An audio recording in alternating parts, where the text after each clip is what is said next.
Magandang hapon, ako po si JM De Jesus para sa Pasada Balita ngayong alas 4. May premyo naghihintay para sa mga pulis na makapagtatala ng pinakamalaking bawas sa kanyang timbang sa inilunsad na Biggest Loser 2025 Weight Loss Challenge ng Bataan Police Provincial Office. Isinagawa ang kick-off activity nito sa covered court ng Camp Tolentino sa Balanga City nitong Huwebes, July 10. Sa pangunguna ni Police Colonel Marites Salvador, Provincial Director ng Bataan PPO. Layo ng programa na hikayatin ng mga overweight at obese na pulis na simula ng pagbabago sa kanilang pangangatawan at lifestyle alinsunod sa direktiba ni Philippine National Police Chief Police General Nicolas Torre III at Police Regional Office 3 Regional Director Police General Ponce Rogelio Peñones Jr.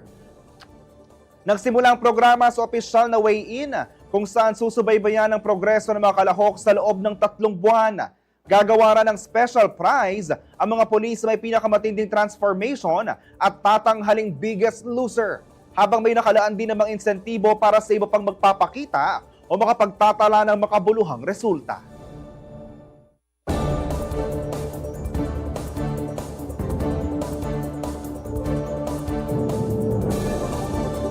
Abangan ang iba pang ulat sa CLTV 36 News mamayang alas 6 ng gabi.